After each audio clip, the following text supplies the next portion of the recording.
Aleutian Islands are situated in the North Pacific Ocean, forming a chain which extends about 1,200 miles west-southwest from Alaska Peninsula towards Siberia to form the southern boundary of the Bering Sea. The Aleutians comprise 4 groups, the Fox, Andreanoff, Rat, and Near Islands, and constitute part of the territory of Alaska, USA. Of volcanic origin, there are numerous combs on the chain, many of them still active.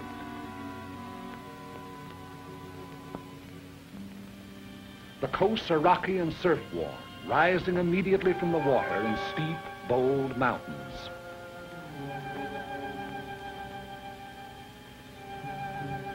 The Aleutians are the storm pot of the Western world. A permanent low-pressure area prevails there.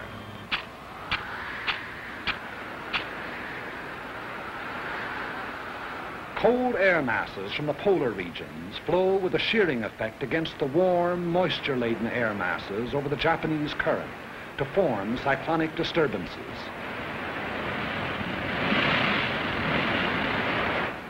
Because of the Earth's rotation, these disturbances move from west to east, and this meteorological phenomenon constitutes one of the most dangerous weapons in the arsenal of our enemies, for it enables the Japanese to operate behind the moving curtain of a storm. In the early days of June 1942, they employed this advantage in an all-out attempt to secure absolute domination of the entire Pacific Ocean. Behind eastward moving storms, they dispatched 2 invasion fleets against 2 widely separated objectives, Midway Island and Dutch Harbor, an operation designed to break the American line of sea defense upon which the security of the Pacific coast depends. Both attempts failed. American air forces engaged the enemy task force at Midway, achieving an historic victory. And at Dutch Harbor, American land-based planes from secret American airfields swarmed down, seemingly out of nowhere, to knock out 1, 2 troop-filled transports, 3 heavy cruisers, 2 destroyers, and 1 aircraft carrier. In pursuit of the enemy, our Army and Navy airmen flew through storm and fog and hurricane, 1/5 on instruments, 4/5 on luck, 20 hours out of 24 sometimes, through blind passes, by uncharted peaks, down through zero ceilings, not knowing whether the enemy fleet or a mountain lay below, sweating it out for hour after blind hour of continuous flight, and home without benefit of directional beam to land on unlighted runways, refueled, and take off into gray, blind hell. There is no monument to the many who went out and did not return. They fought and patrolled, in many instances, until their fuel was gone, knowing they would be forced down at sea, but unwilling to break off contacts they had made with enemy forces. Few are alive of those that flew against the Japs in the Battle of Dutch Harbor. If you wish to see their monument, you Americans here at home, look around you. In retiring, the remnants of the defeated Japanese task force landed troops on the undefended islands of Attu, Agatu, and Kiska. We immediately undertook the offensive. So commenced our march out along the bridge toward Asia. In late August of 1942, a large detachment of our troops landed on an island several hundred miles out along the chain, and under 2 hours by bomber from Kiska. The name of this island is Adak, and it is closer to Japan than any other American outpost. Typical of the Aleutian chain, it is windswept, treeless, rain-soaked, carpeted with sphagnum, a flat, spongy vegetation like undersea growth, which oozes water at every step. The only bird life on the island is its scavenger ravens, big, black, wind-ruffled. Remote as the moon and hardly more fertile, Adak is next to worthless in terms of human existence. Its sole value is that of a pin on a staff officer's map, but that value is measureless. Strategically, Adak is one of the most important locations in the world. 11 days after the occupation, an airfield was completed, and the first U.S. bomber sat down. 3 days later, flights took off on a bombing mission to Kiska, with complete fighter protection. Since that time, missions over Kiska have become a daily affair. The airfield is the heart of the island, beating with 500,000 horsepower of heavy and medium bombers, Navy amphibians, pursuit ships, transports. The sound of the engines warming up starts before dawn, echoing back from the mountains that flank the field.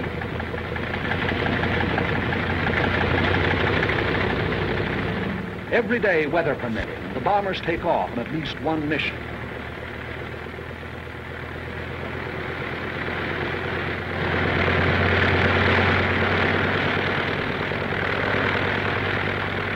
Often on good days, a first flight takes off in the sunrise, others following at regular intervals, so that Kiska's under bombardment every hour until nightfall.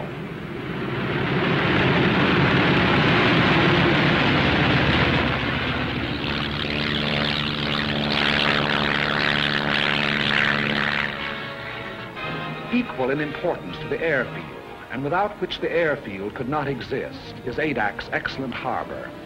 Landlocked on three sides with a natural island breakwater, it enables heavy draft vessels to come inshore and unload by lighter under almost any weather conditions.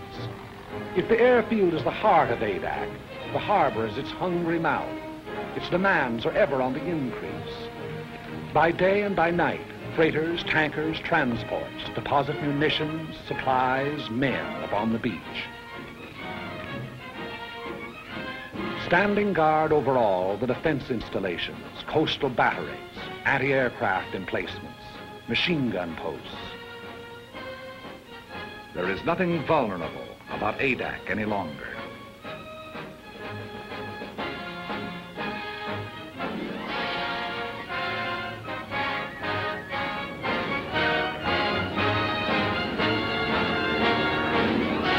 The skies are constantly circled by aerial patrols and never-ending relays.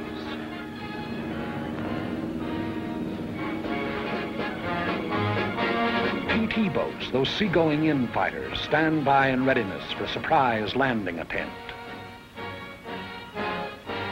Offshore, destroyers keep endless vigil, slipping like ghosts through the fogs, challenging each hull-down speck of an approaching vessel on the horizon, listening with their undersea ears for the beat of an engine, scanning the seas with the plume of a periscope, standing rugged duty on the Bering patrol, or slipping into port on the flank of a convoy.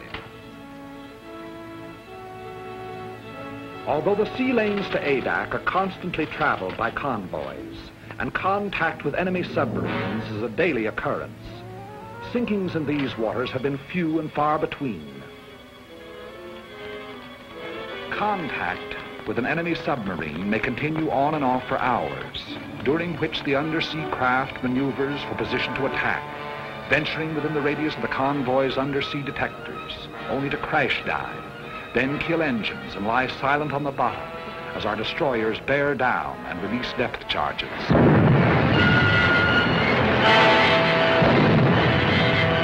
Our destroyers and Navy reconnaissance have held the undersea enemy well in check. The flow of men, munitions, and supplies flows ceaselessly on. The gigantic task of furnishing every American expeditionary force with the materials needed in carrying the fight to the enemy falls to the Army Service Forces. ASF is the bloodstream of our whole military body, maintaining its every organ and muscle. Adak presents a special problem, as the barren island furnishes nothing toward human needs save drinking water. Everything else must be brought here. Food, fuel for men and motors, machinery, munitions, shelter material. Raise these basic requirements to the nth power.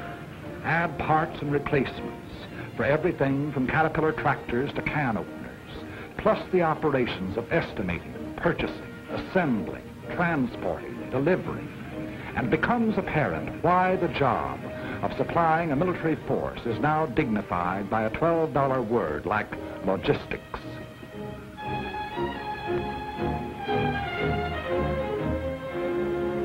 Since the original landing, the manpower of Adak has been constantly augmented.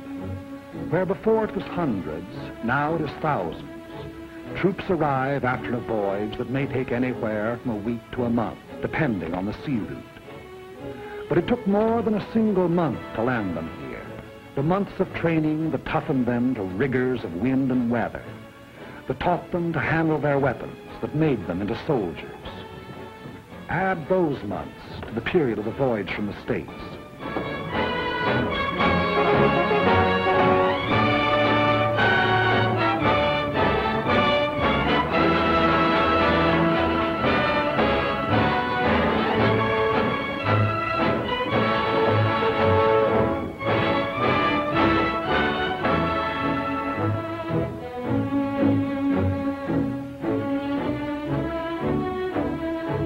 On ADAC, down-eastern accents mixed with Texas drawls and Middle Western twangs and Brooklynese. Bookkeepers, grocery clerks, college men, and dirt farmers.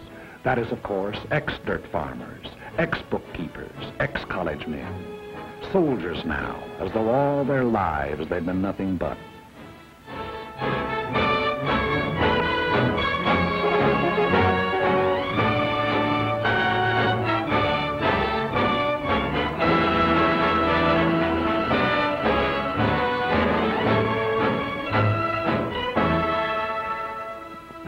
Orders for the day, special orders and news, appear on the bulletin board.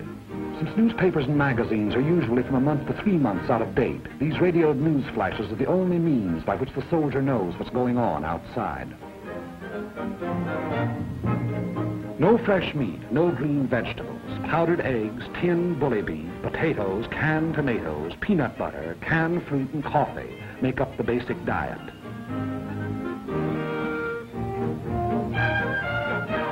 And biscuits, barrels full of biscuits. Appetites are huge. Officers and men attend the same mess.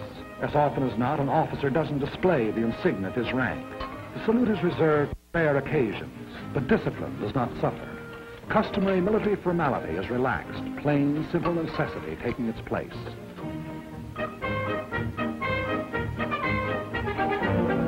After months in an outpost like ADAC, there is a tendency on the part of the soldier to think and live only in terms of the present.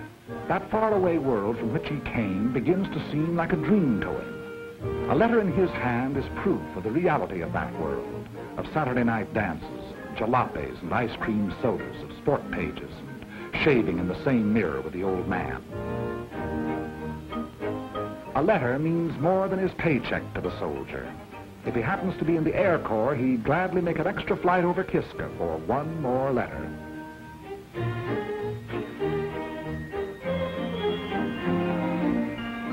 No moving pictures, no stage door canteens or USO, no girls, pretty or otherwise. Nothing to drink, not even a Coke. Candy bars, cigarettes, and chewing gum are rationed, but you never hear any belly aching. The extraordinary fact is that morale actually gets stronger the closer troops come to the enemy. On ADAC proper, morale is first rate.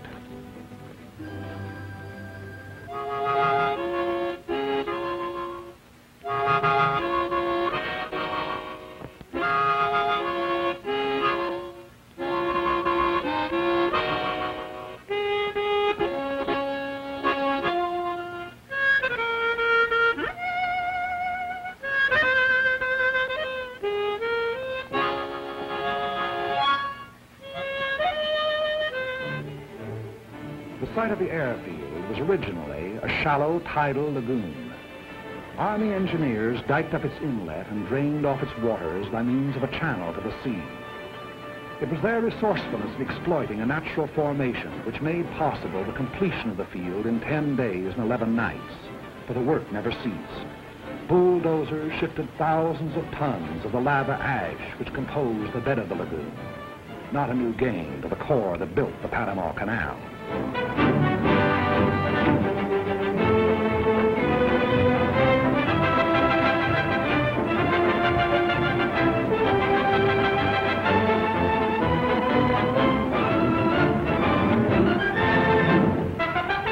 As the waters receded, grading crews followed, leveling and impacting the area in preparation for the final surface. This surface was not to be the usual concrete runway of an airport, but a steel one, whose sections had been prefabricated in American mills. It was put down by the infantry, of course. In 36 hours,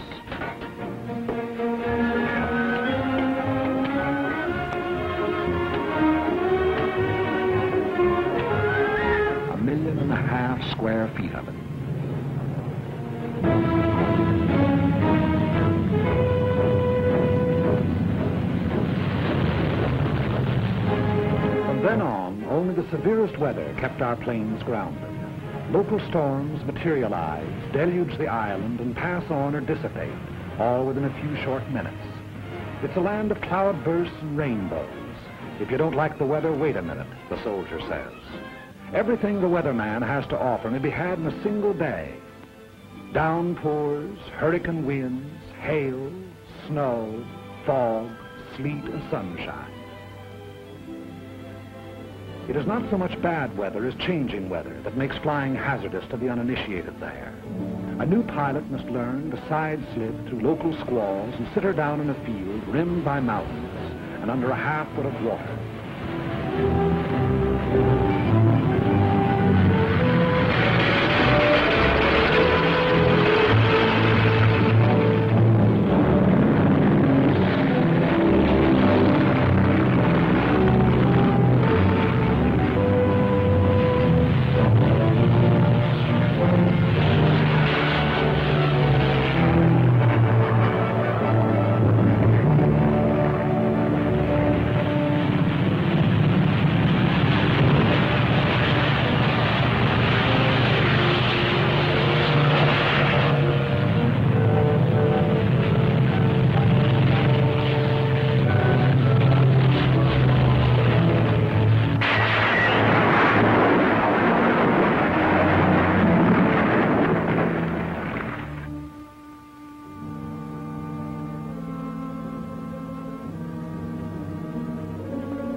The greater percentage of casualties, however, occur in the anti-aircraft fire over Kiska. As a rule, our bombers make it back, but often they are sorely crippled and wounded or dead aboard.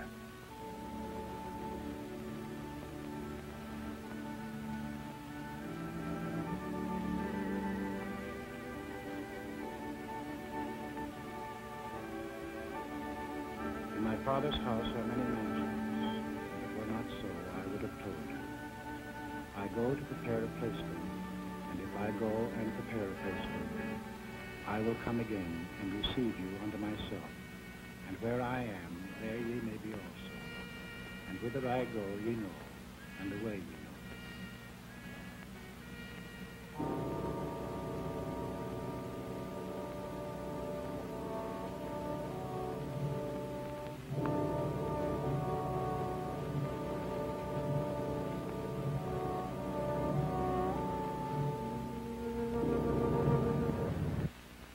The day's mission is the highlight of each 24 hours. Eyes turn skyward and ears strain for the faint beat of approaching engines. At the first sound, an alert is flashed to the ground defenses. Units clear for action. Anti-aircraft and machine guns are stripped, ammunition broken out, and everything is put in readiness for an enemy who may be tailing our flights home.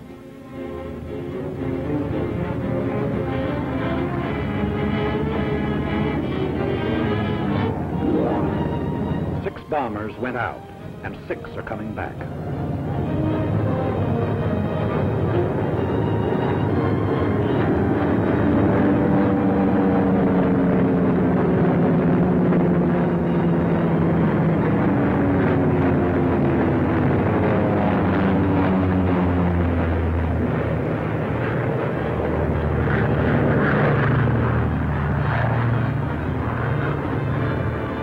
Our first ship lands. The remainder circle the field, another coming to Earth each time around. Those damaged or with wounded aboard taking priority. It's a revelation how much punishment one of these big bombers can take and still navigate. Unless both sets of controls are shot away or an explosive shell finds the gas tank, the odds are all in her making it safely home.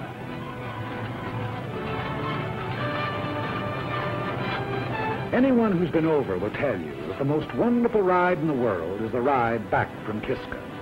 No matter if two engines have conked out and daylight is pouring through the wings, there's just something about the scenery on the way home.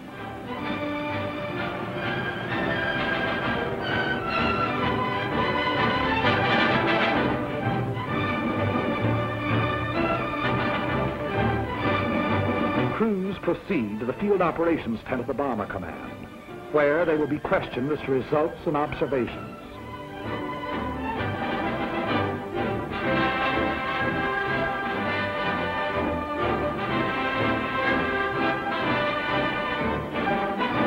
Their jigsaw reports, taken singly, are compared and cross-checked until a complete and accurate record of the operation has been assembled. Thereafter, they're dismissed, with nothing to do till tomorrow but eat, drink, and be merry. I've got sixpence, jolly, jolly sixpence. I've got sixpence to last me all my life. I've got tuppence to spend, and tuppence to lend, and tuppence to send home to my wife. No cares have I to grieve me, no pretty little girls to deceive me. I'm as happy as a king, believe me, as we go rolling home. Rolling home, rolling home, rolling home, rolling home, by the light of the silvery moon. Happy is the day when the airman gets his pay, as we go rolling home. But ADAC's tomorrow begins today with a directive from Kodiak Island, Intelligence Center. A photographic ship accompanies missions to Kiska. It's tasked to follow the bombers over their target, recording the immediate results of the bombardment, also enemy defense activities, new installations, camouflage. These photographs are studied by specialist interpreters and submitted with comments to the General and his staff officers, Colonel William Prince and Colonel C.M. McCorkle.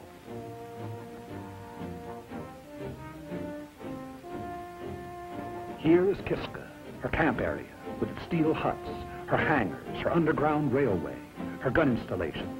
Kiska, one of the hottest spots on the earth, or above.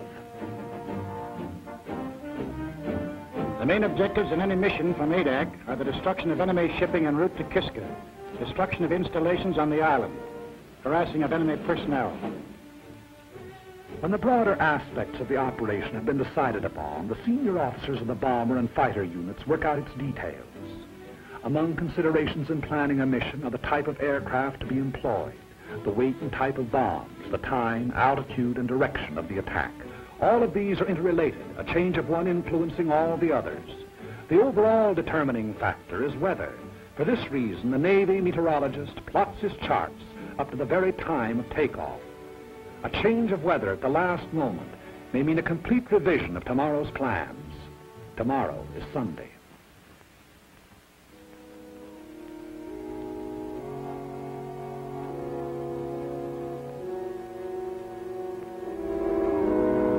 At their outposts on the island, Catholic, Protestant, and Jewish chaplains, not priests, ministers, or rabbis, but chaplains, all, are leading fighting men in their devotions. Under the snows of an Aleutian mountain, these defenders of the faith exercise the first of their four freedoms.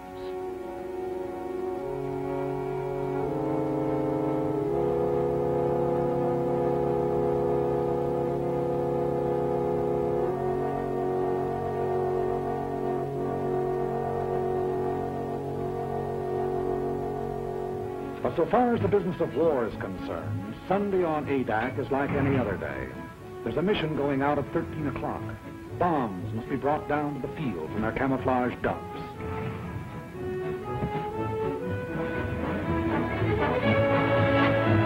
A heavy bomber carries either 16 250-pounders, 12 500-pounders, or 8 1,000-pounders.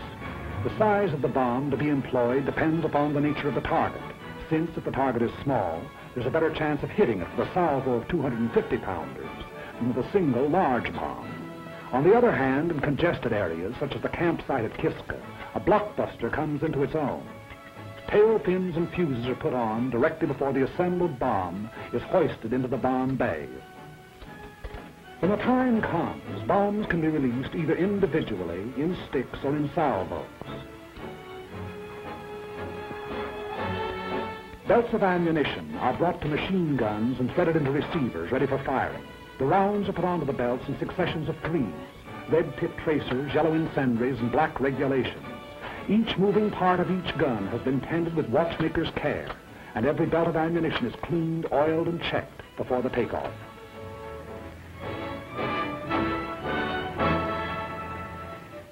It is 12:40 o'clock, and the pilots who are going to fly the mission receive final instructions. 3 flights, 2 of B-24s and 1 of B-17s are to go over the target. The first flight at 1,100 feet to drop 500-pounders on anti-aircraft installations at North Head. Then to proceed along the coastline, strafing to the western limits of the camp area. The second flight at 7,500 feet to drop 1,000-pound bombs on the camp area. The third flight at 4,500 feet to destroy hangars with 500-pound bombs. Second and third flights to follow at intervals of 45 seconds. 3 fighters to precede each bomber flight at 600 feet, and 3 fighters to afford overhead protection from enemy aircraft.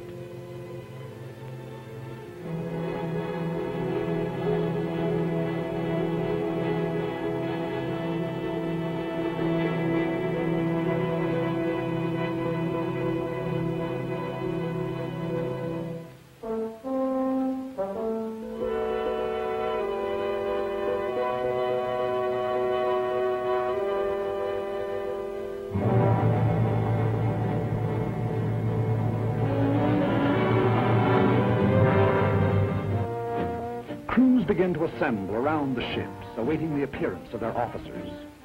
A bomber crew is a team, and the longer it's together, the better the teamwork. Theirs is a mutual responsibility. The safety of the ship and the lives of all the others may depend on any single member.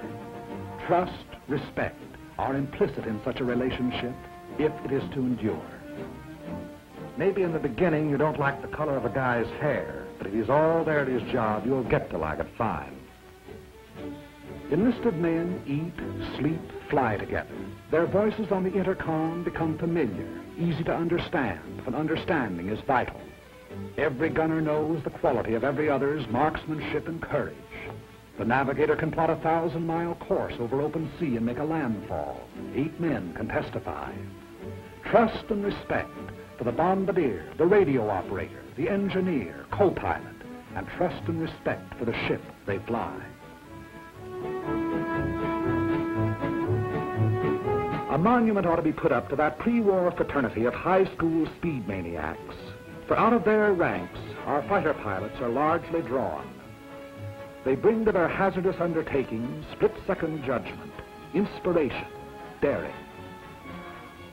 Lieutenant George I. Riddell, 12 strafing missions over Kiska. Lieutenant Hawley P. Mills, 14 missions. Lieutenant Lyle A. Bean, 13 missions. Major Milton Ashkins, 15 missions. Lieutenant Henry J. Strankowski, 11 missions. Colonel Jack Chenault, son of General Chenault of the Flying Tigers. Colonel Jack has a 0 on a submarine to his credit.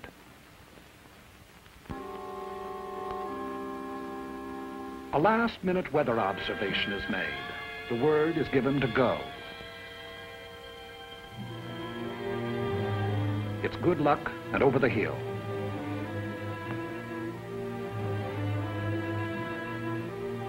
The aerial camera goes aboard.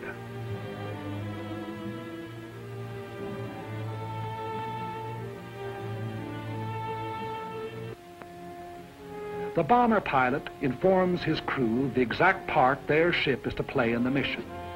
Your bomber pilot is of a different breed to your fighter. Where the fighter is reckless and inspired, the bomber pilot is responsible, determined. Because of the size and imponderability of his ship, there are no last-moment decisions for him.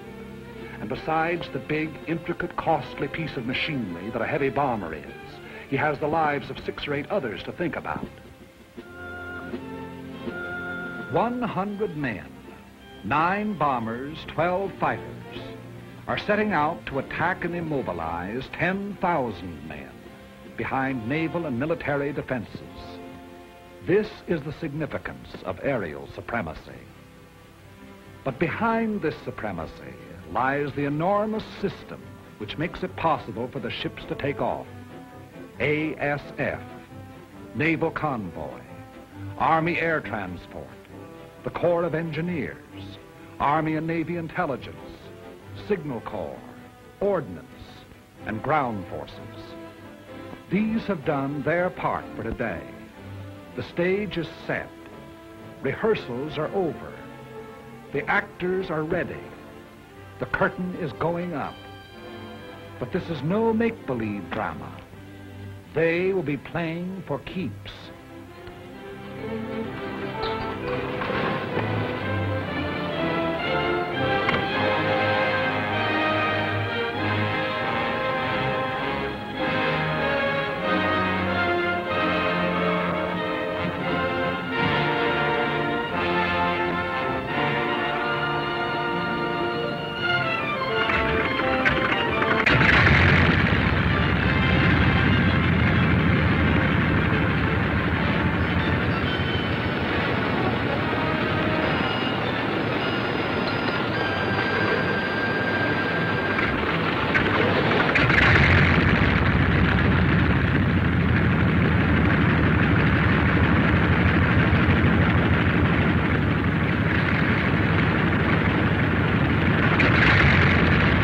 William O. Erickson, who sat the first bomber down on Adak and led the original mission over Kiska.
Thunder of engines makes the earth tremble and the ravens rise.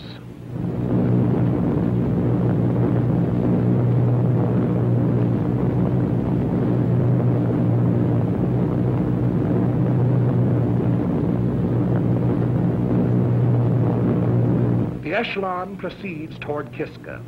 It's about an hour and 3/4 from Adak to Kiska, one of the most hotly defended of enemy-held areas.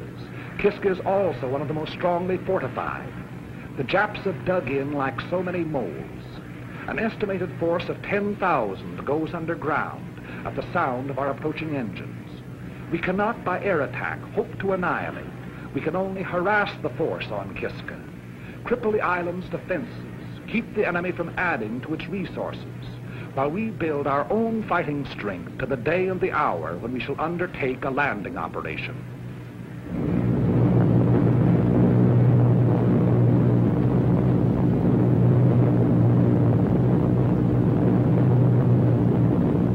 Radio contact is maintained between the bombers and ADAC throughout the flight, which proceeds at military speed, 165 miles per hour.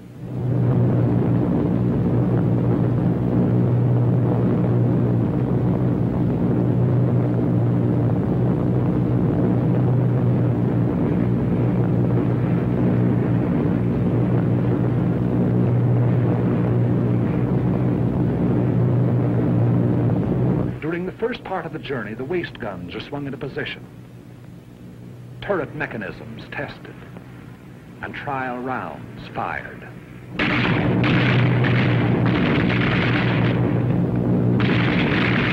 Time moves slowly going out to the target. Crew members have even been known to play stud poker. The route is quite familiar by now. Many pilots and crews have made the flight 25, 30 times.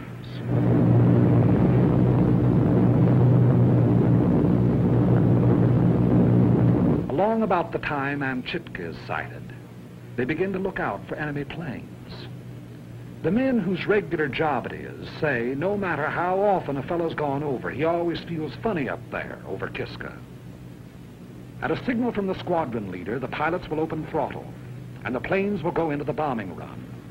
For a minute and a half to 2 minutes, they will proceed at level flight in an absolutely straight line toward the target, thereby enabling the bombardier to make his computations: wind velocity, speed, temperature, altitude, drift. There can be no deviation whatever in the flights if the bombs are to find the target. 10 miles and 3 minutes from the objective. Before Kiska Volcano, the mission deploys, each flight going to its designated altitude in preparation for the run. The enemy will endeavor to throw the flights off their runs, and to this he will bring all his firepower to bear. The earth below will blaze with hatred. Our ships will heave and rock in the yak-yak. Machine gun bullets may make a filigree of their wings. High explosives may open up holes big enough for a man to crawl through.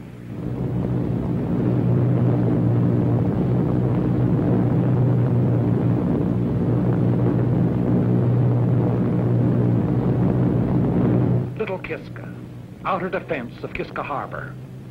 Bomb bay doors open. Bomb bay doors open. 6 degrees right on course. The object is to hit the target, not to avoid anti-aircraft. Remember this, you're just as liable to run into it as away from it. The best way is to forget what's happening outside and make the run by instruments. That way, if it comes, well, you just look over your shoulder and see a man with a long beard, and you say, "Good morning, Father Abraham." I want every man to stick by his gun until I say he can leave.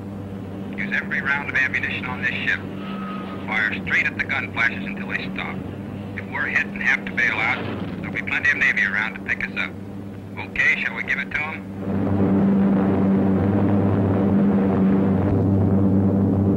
Kiska.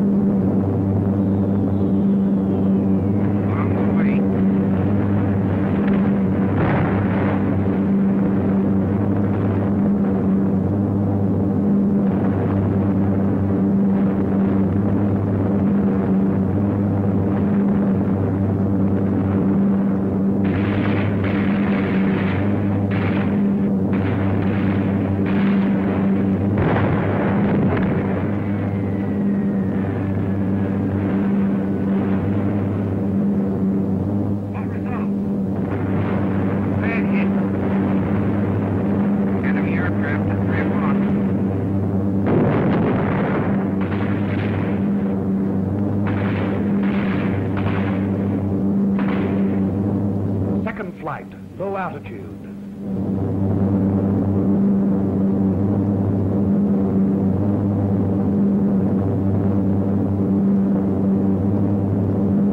Once again over lightly.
at 4,500 feet.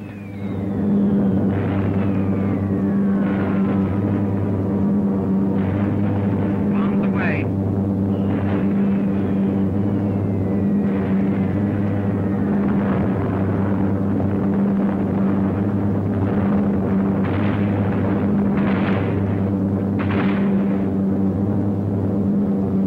Here it goes.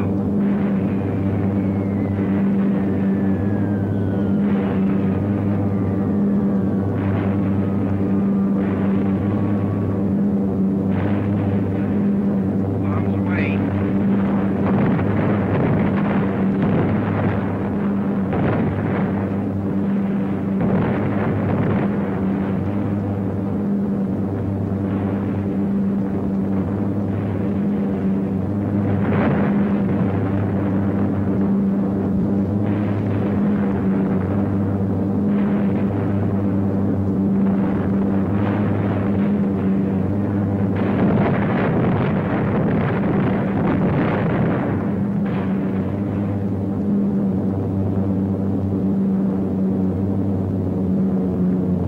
Check in, tail gunner.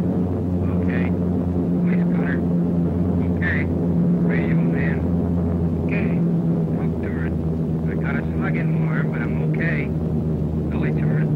Okay. Nose. Okay. Kiskus hangars are destroyed, burning. Our bombs found the target. 9 bombers came out, and 9 are going home.